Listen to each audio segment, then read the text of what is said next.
नमस्कार शिक्षक मित्र आणि मैत्रिणींनो, लर्न इझी विथ कोमल या यूट्यूब चॅनलवर तुम्हा सर्वांचं स्वागत आहे.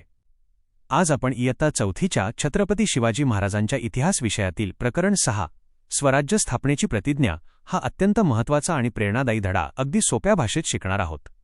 चला तर मग शिकूया आनंदाने आणि समजूया सहजपणे. इयत्ता चौथीच्या इतिहासातील प्रकरण 6 स्वराज्य स्थापनेची प्रतिज्ञा या पाठातील मुख्य मुद्दे सोप्या भाषेत समजून घेऊया. 1. प्रतिज्ञा घेतलेले ठिकाण.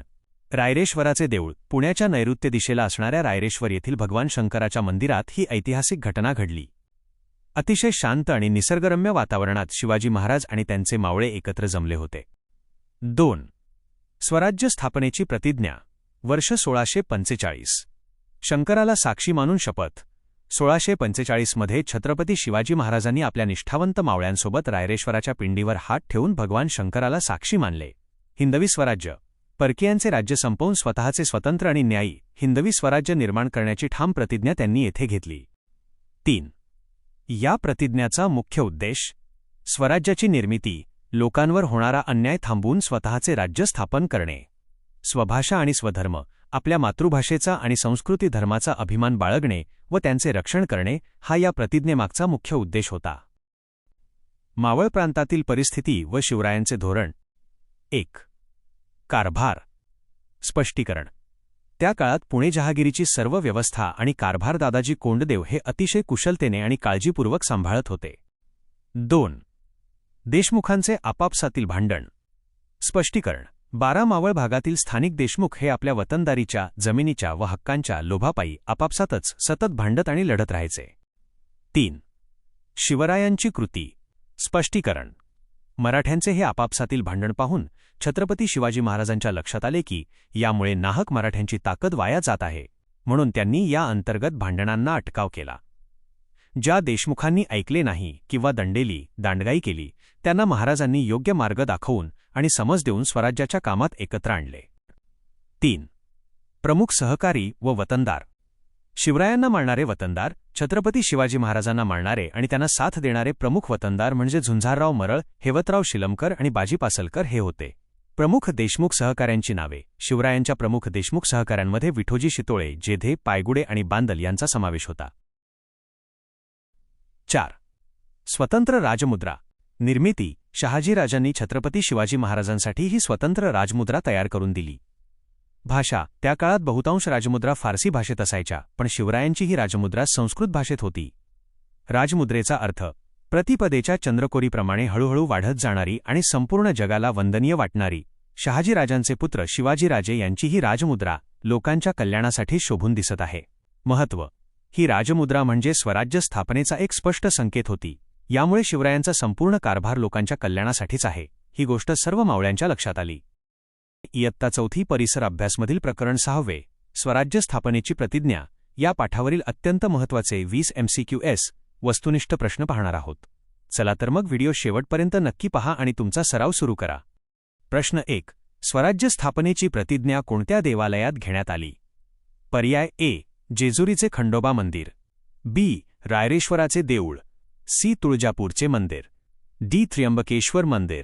उत्तर बी. रायरेश्वराचे देऊळ. स्पष्टीकरण. छत्रपती शिवाजी महाराजांनी आपल्या मावळ्यांसोबत स्वराज्य स्थापनेची ऐतिहासिक प्रतिज्ञा रायरेश्वराच्या देवालयात घेतली होती. प्रश्न 2. रायरेश्वराचे देऊळ पुण्याच्या कोणत्या दिशेला आहे? पर्याय ए. ईशान्येला. बी. वायव्येला. सी. नैऋत्येला. डी. आग्नेयेला. उत्तर सी. नैऋत्येला. स्पष्टीकरण. रायरेश्वराचे मंदिर आणि परिसर हा पुण्याच्या नैऋत्य दिशेला भोर तालुक्यात स्थित आहे. प्रश्न 3. रायरेश्वराचे देऊळ हे कोणत्या देवाचे स्थान आहे? पर्याय ए. विष्णू. बी. शंकर.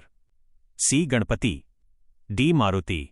उत्तर स्पष्टीकरण.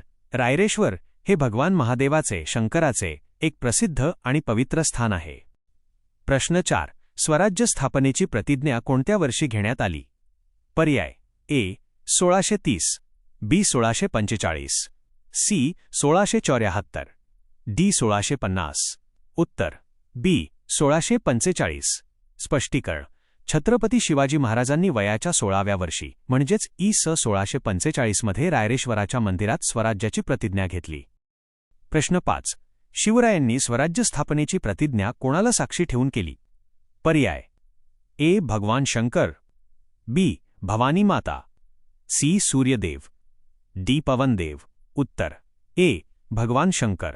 स्पष्टीकरण: रायरेश्वराच्या मंदिरात शिवरायांनी भगवान शंकराला साक्षी ठेवून स्वराज्य स्थापनेची प्रतिज्ञा केली होती. प्रश्न 6. प्रतिज्ञा घेताना शिवराय आणि मावळ्यांनी कशाची स्थापना करण्याचा निश्चय केला? पर्याय: ए. आदिलशाही, बी. हिंदवी स्वराज्य, सी. मुघल साम्राज्य, डी. निजामशाही. उत्तर: बी. हिंदवी स्वराज्य. स्पष्टीकरण: परकीय जुलमी सत्तांचा शेवट करून स्वतःचे हिंदवी स्वराज्य स्थापन करण्याचा निश्चय सर्वांनी केला. प्रश्न 7. प्रतिज्ञेचा मुख्य उद्देश काय होता? पर्याय: ए. स्वराज्य स्थापनेसोबत स्वभाषा व स्वधर्माचा अभिमान बाळगणे, बी. परकीय सत्तांचे मांडलिक होणे, सी. केवळ संपत्ती मिळवणे, ए. डी. दुसऱ्या राज्यांवर आक्रमण करणे. उत्तर: ए. स्वराज्य स्थापनेसोबत स्वभाषा व स्वधर्माचा अभिमान बाळगणे. स्पष्टीकरण: जनतेला परकीय त्रासातून मुक्त करून स्वतःचे राज्य, आपली भाषा आणि आपल्या संस्कृतीचा अभिमान टिकवणे हा या प्रतिज्ञाचा मुख्य उद्देश होता. प्रश्न 8. त्यावेळी पुण्याच्या जहागिरीचा कारभार उत्तमरित्या कोण पाहत होते? पर्याय: ए. शहाजीराजे, बी. दादाजी कोंडदेव, सी. बाजी पासलकर, डी. कान्होजी जेधे. उत्तर: बी. दादाजी कोंडदेव. स्पष्टीकरण: शहाजीराजांच्या अनुपस्थितीत पुण्याच्या जहागिरीचा कारभार दादाजी कोंडदेव अतिशय कौशल्याने व शिस्तीने पाहत होते. प्रश्न 9. मावळ प्रांतातील देशमुख आपापसात कशासाठी भांडत असत?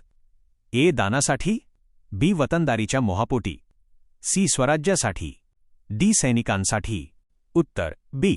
वतनदारीच्या मोहापोटी. स्पष्टीकरण: मावळ भागातील देशमुखांना आपल्या वतनदारीचा आणि जमिनीचा मोठा मोह होता, त्यामुळे ते आपापसात भांडत असत. प्रश्न 10. मावळ प्रांतात एकूण किती मावळ होते ज्यातील देशमुख भांडत असत? ए. 5 मावळ, बी. 10 मावळ, सी. 12 मावळ, डी. 15 मावळ. उत्तर: सी. 12 मावळ. स्पष्टीकरण: त्या काळात मावळ प्रांतात एकूण 12 मावळ होते, जिथले देशमुख आपापसातील वादांमुळे भांडत राहायचे. प्रश्न 11. देशमुखांच्या आपापसातील भांडणामुळे कोणाची शक्ती विनाकारण वाया जात होती? ए. मुघलांची, बी. मराठ्यांची, सी. इंग्रजांची, डी. सिद्धींची. उत्तर: बी.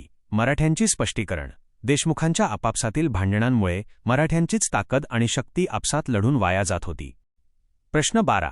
जे देशमुख दांडगाई करत होते त्यांना शिवरायांनी कसे वळवले? ए. योग्य मार्गावर आणले, बी. राज्यातून काढून दिले, सी. तुरुंगात टाकले, डी. दुर्लक्ष केले. उत्तर: ए. योग्य मार्गावर आणले. स्पष्टीकरण: शिवरायांनी दांडगाई करणाऱ्या देशमुखांचा बंदोबस्त करून त्यांना स्वराज्याच्या कामासाठी योग्य मार्गावर आणले. प्रश्न 13. खालीलपैकी कोणते वतनदार शिवरायांना मानणारे होते? ए. झुंझारराव मरळ, बी. हैबतराव शिलमकर, सी. बाजी पासलकर, डी. वरील सर्व. उत्तर: डी. वरील सर्व. स्पष्टीकरण: झुंझारराव मरळ, हैबतराव शिलमकर आणि बाजी पासलकर हे सर्व वतनदार छत्रपती शिवाजी महाराजांना मानणारे आणि त्यांच्या स्वराज्याच्या कार्यात निष्ठावंत असणारे सहकारी होते. प्रश्न 14. शिवरायांच्या प्रमुख देशमुख सहकाऱ्यांमध्ये कोणाचा समावेश होतो?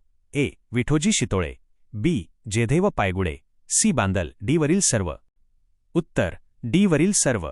स्पष्टीकरण: स्वराज्य स्थापनेच्या काळात विठोजी शितोळे, जेधे, पायगुडे आणि बांदल हे सर्व प्रमुख देशमुख शिवरायांच्या पाठीशी ठामपणे उभे राहिले होते. प्रश्न 15. शिवरायांसाठी स्वतंत्र राजमुद्रा कोणी तयार केली? ए. जिजाऊंनी, बी. शहाजीराजांनी, सी. दादोजी कोंडदेवांनी, डी. शिवरायांनी स्वतः. उत्तर: बी. शहाजीराजांनी.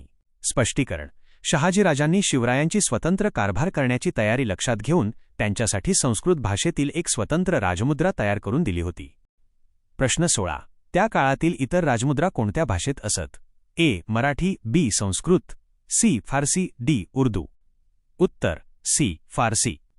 स्पष्टीकरण: तत्कालीन सुलतान आणि मध्ययुगीन राजवटींमध्ये कारभाराची अधिकृत भाषा प्रामुख्याने फारसी असल्यामुळे बहुतेक सर्व राजमुद्रा फारसी भाषेत कोरलेल्या असत. प्रश्न 17. शिवरायांची राजमुद्रा कोणत्या भाषेत होती? ए. फारसी, ए. बी. संस्कृत, सी. हिंदी, डी. कानडी. उत्तर: बी. संस्कृत.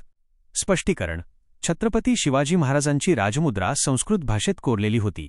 त्या काळातील इतर राज्यकर्त्यांच्या राजमुद्रा फारसी भाषेत असायच्या, परंतु महाराजांनी स्वराज्यासाठी संस्कृत भाषेचा वापर केला. प्रश्न 18. राजमुद्रेवरील प्रतिपदचंद्र लेखेव. या वाक्यात राजमुद्रेची तुलना कोणाशी केली आहे? ए. सूर्य, बी. प्रतिपदेचा चंद्र, सी. तारे, डी. समुद्र. उत्तर बी. प्रतिपदेचा चंद्र. स्पष्टीकरण. राजमुद्रेतील या संस्कृत वाक्याचा अर्थ असा आहे की प्रतिपदेच्या चंद्राची कोर जशी रोज वाढते तशी ही राजमुद्रा आणि स्वराज्य दिवसेंदिवस वाढत जाणारे आहे, म्हणून तिची तुलना प्रतिपदेच्या चंद्राशी केली आहे. प्रश्न 19. राजमुद्रेनुसार शिवरायांचा राज्यकारभार कशासाठी होता? ए. स्वतःच्या सुखासाठी, बी. लोककल्याणासाठी, सी. संपत्ती साठवण्यासाठी, डी. युद्धासाठी. उत्तर बी. लोककल्याणासाठी. स्पष्टीकरण. राजमुद्रेवर विश्ववंदिता शाहसुनो शिवस्यैषा मुद्रा भद्राय राजते असे नमूद आहे, ज्याचा अर्थ ही मुद्रा प्रजेच्या कल्याणासाठी लोककल्याणासाठी शोभून दिसत आहे असा होतो. प्रश्न 20. स्वतंत्र राजमुद्रामुळे मावळ्यांच्या काय लक्षात आले? ए. स्वराज्य स्थापनेचा स्पष्ट संकेत आणि लोककल्याणाचा राज्यकारभार, बी. कर वसूल करण्याची पद्धत, सी. किल्ले बांधण्याची पद्धत, डी. सैन्याची संख्या. उत्तर ए. स्वराज्य स्थापनेचा स्पष्ट संकेत आणि लोककल्याणाचा राज्यकारभार. स्पष्टीकरण. स्वतःची वेगळी आणि स्वतंत्र राजमुद्रा असणे हे एका स्वतंत्र राज्याचे, स्वराज्याचे लक्षण असते. यामुळे मावळ्यांना स्वराज्य स्थापन होत असल्याचा स्पष्ट विश्वास आणि संकेत मिळाला. व्हिडिओ पाहिल्याबद्दल धन्यवाद. व्हिडिओला लाईक करा, आपल्या मित्रांसोबत शेअर करा आणि लर्न इझी विथ कोमल चॅनलला सबस्क्राईब करायला विसरू नका.